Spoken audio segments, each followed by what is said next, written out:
Olá, seja muito bem-vindo ao canal.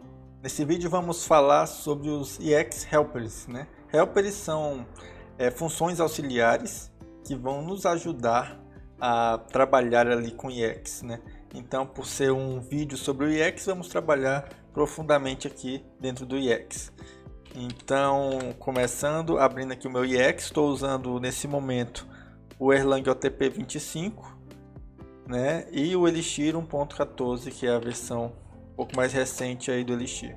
Então, a primeira coisa que vocês não viram foi quase que intuitivo, né? Eu usei um clear. O clear ele serve para limpar a tela, né? A gente usou várias vezes em vários momentos nos vídeos anteriores, né? E ele é uma função que está incorporada ou importada nativamente no EX. Então, por isso que eu digitando clear, ele limpa a minha tela e acrescenta ali uma nova linha, né? Porque eu estou adicionando novas linhas, tá bom? Vamos fazer um teste aqui, né? EX, testezinho, né? EX e ali, ó, helpers, né? Então, EX a gente tem várias funções aqui dentro do EX mesmo, e a gente tem aqui o helpers, que é um módulo dentro do EX. Então, vamos ver aqui os helpers, o que a gente tem de helpers. Um monte de coisa, né? Então, que a gente tem coisas que a gente nem utilizou. E como a gente se lembra de um helper, que é o H, tá aqui, ó, o H, tem o H0 e o H1, né? O H, ele é o help, né? Ou seja, ele dá aquela documentação da função, né? Então, detalhe, como o EX helper já está importado dentro do meu EX, eu não preciso utilizar a referência de módulo, né? Não preciso utilizar isso, porque naturalmente ele já está importado, então só basta utilizar a função que eu preciso. Então, o H aqui, porque ele tem o H0, então se tem o H0, então não preciso colocar argumentos. E aí ele faz aquela documentação que a gente já conhece de outros vídeos ali, né? O H, ele vai mostrar essa documentação.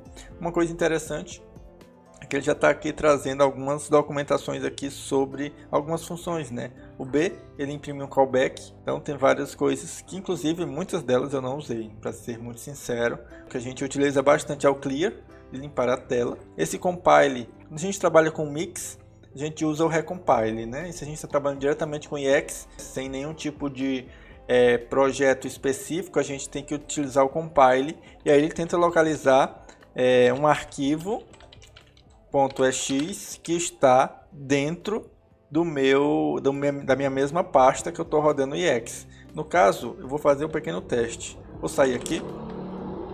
A minha pasta é Elixir 18. Viu que clear funciona aqui também, porque no Linux o clear também funciona.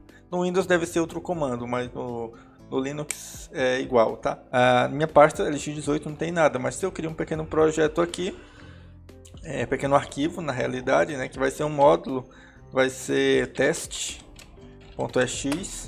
e aí eu faço aqui def module test do e a função agora que ele vai me devolver aqui o date time UTC now. Pronto. Só para a gente entender, se eu rodo o EX agora e digito o seguinte comando do EX helpers, que é o ls, ele vai me dar a listagem de arquivos que tem aqui dentro. Perceba que ele tem essa pasta e tem o teste.ex, e aí eu posso compilar, porque eu não tenho acesso ao módulo. Isso aqui tudo a gente já foi vendo nos vídeos anteriores, só estou relembrando mesmo com esse intuito. Se eu tentar rodar o meu módulo que eu escrevi aqui, eu não consigo, né? Porque eu tenho que compilar para poder ficar acessível aqui dentro do EX. Então, como é que eu faço isso? Uso um helper C, né? HC, para eu ver aqui o que tem a documentação do C. Então, o C, ele compila arquivo ou arquivos, e aí ele gera determinado elemento. Ele gera em memória, compila em memória, ou ele gera um arquivo .bin, tá? Então a gente vai utilizar o padrão, né, que é o em memória, e a gente vai fazer o seguinte: compilar o nosso arquivo. Dá um clear, compila o nosso teste.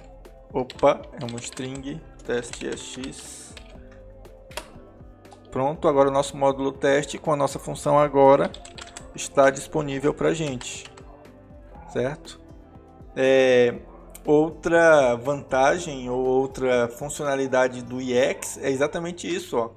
eu quero saber quais são as funções que tem nesse módulo, eu aperto Tab e ele vai me dar todas as funções. No caso, só tenho uma aqui, né? Então vamos criar uma segunda função aqui, segunda função algo. Só para exemplificar, tá?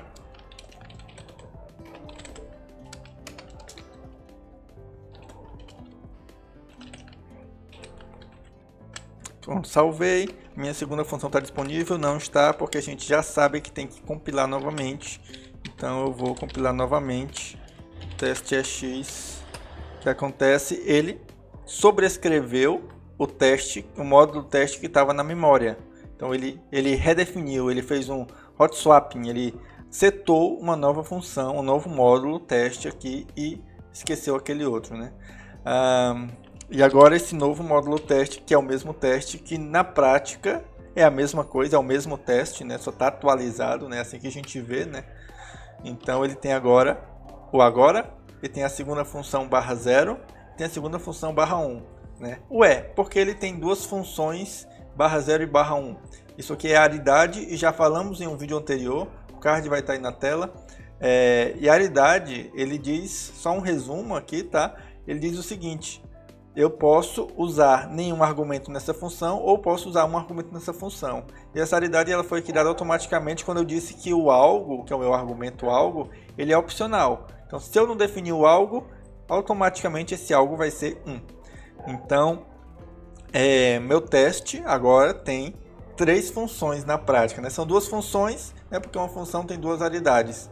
Então, esse comportamento aqui a gente só vê dentro do Erlang, do Elixir, talvez alguma outra linguagem funcional, né? Porque ele tem overloading de funções. Então, no vídeo de funções a gente fala um pouco sobre isso e você pode entender um pouco melhor sobre isso. Mas a grande vantagem aqui do EX é esse autocompletar aqui que eu queria demonstrar para vocês. Tá? Dar um clear aqui. Uma coisa interessante aqui no EX, e a gente vai fazer isso aqui juntos, é o seguinte: eu consigo definir algumas ações para serem executadas junto com o meu EX, né? Por exemplo, você viu que eu iniciei o EX e eu compilei a função para ela ficar disponível, mas eu posso fazer já uma sequência de ações, né, registradas para ele executar toda vez que iniciar o meu EX. A gente vai fazer isso agora. Eu vou criar um arquivo chamado .ex.exs. EXS é um arquivo executável. Por que é um arquivo executável? Ele é um binário? Não, ele não é um binário executável.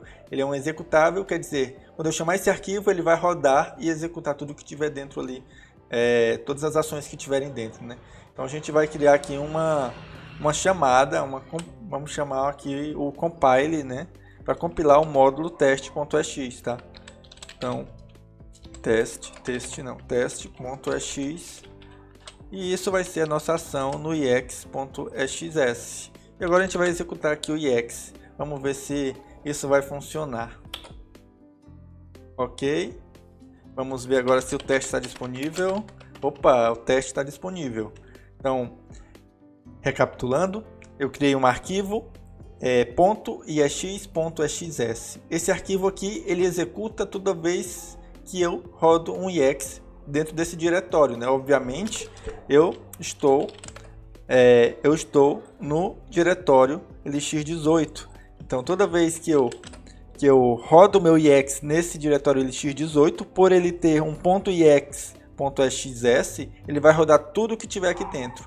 Um outro exemplo, eu vou colocar aqui o io.puts, que ele vai imprimir na tela uma string carregou o teste.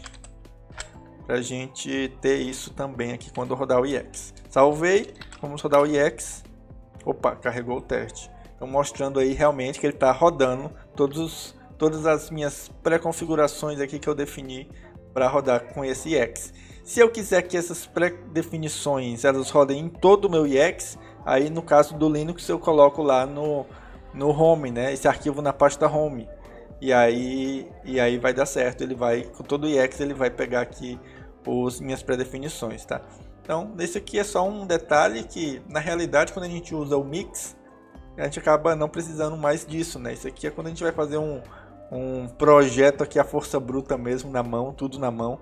mas não faz sentido, né? A gente está pensando em produtividade, fazendo o projeto, né, da melhor forma possível, da maneira mais clara e coesa e concisa, para que qualquer pessoa consiga ali contribuir com esse projeto, com esse código. Então, isso aqui, para que a gente saiba que isso é possível. Na realidade, acredito que eu não tenha utilizado isso até agora, né? Mas é importante saber que existem esses poderes dentro do IEX. As funções que vamos mais utilizar é o H, o C de compile, né? São funções que eu utilizei inclusive, né, até agora. A gente também tem o I. O I, ele devolve a informação, né? O tipo de informação. Por exemplo, o I é texto. Agora eu boto um S, né? Ele faz o quê? Ele devolve a informação sobre esse termo aqui, né? O termo é um texto, ele é um bit string, ele tem 5 de tamanho, né, de size, 5 bytes, né? 5 bytes, e ele tem umas descrições, tem uma representação, ou seja, o I, ele devolve uma informação mais apurada sobre o elemento. Obviamente, quando a gente se preocupa com o tamanho do byte, com os detalhes muito específicos daquela função, daquela funcionalidade, né, do resultado daquilo. Por exemplo, estamos trabalhando com um sistema que trabalha com comunicação, com passagem de voz, de vídeo. Então, todas as informações elas têm que ser muito bem analisadas, elas têm que ser bem metrificadas, porque isso custa na rede, né? Inclusive, se a gente for pensar em otimizar um sistema que está muito lento na rede, a gente tem que pensar nessas especificidades e aí realmente enxugar os bits, né? Ou seja, uma expressão que diz, né, que a gente vai ali otimizar até o ponto que não dá, né? Então, SI ele realmente vai nos dar uma informação bem aprofundada sobre os elementos, né? Com certeza tem muito mais coisas dentro até da própria documentação, e eu vou deixar o link aqui para vocês, né? Vocês podem olhar a documentação e ver o que é possível dentro do IEX, né? Esse IEX é muito poderoso e realmente dá para a gente utilizar bastante as funcionalidades dele dentro do nosso projeto. Eu acho que nessa linguagem de programação, né, o Elixir, o que torna ele muito mais produtivo do que já é o próprio IEX, o poder do IEX, né? O poder que ele pode nos fornecer, porque em tempo de execução eu consigo analisar o código, eu consigo debugar o meu código, então eu consigo validar realmente se aquela funcionalidade está ok. Obviamente, nos testes, né, a gente vai ver num vídeo aí para frente como é que funcionam os testes e ver como é interessante a gente trabalhar focado em testes. Isso torna um projeto muito mais coeso, muito mais coerente e muito mais à prova de falhas, que é o que nos importa, criar sistemas seguros, manuteníveis, né, que possam receber manutenção de uma maneira muito simples, né, e que realmente consiga se recuperar ali dos seus erros, né, seja a prova de falhas ali. Na verdade, nunca nada é a prova de falhas, né, mas pelo menos a gente tem uma garantia um pouco maior de que está passando nos testes e os testes estão compreendendo ali bem o nosso projeto. Então, o vídeo de hoje foi para mostrar esse poder aí do IEX, né? Espero que vocês sintam-se curiosos para ver a documentação, para fazer alguns testes, né? Algumas brincadeiras aqui com o IEX. E se você tiver gostado desse vídeo, curta, se inscreva no canal, caso você não seja inscrito, né? A gente está realmente trazendo aí vídeos do Elixir. Esse aqui é o último vídeo dentro daquela sessão de Basics do Elixir School. A gente vai entrar os próximos vídeos mais intermediários ali, trazendo um pouco mais de detalhes, né? Ao passo que também vamos trazendo aqui outros vídeos de alguns projetos aqui que a gente vai fazendo para consolidar todas essas informações que a gente foi trazendo até agora. Então, até o próximo vídeo.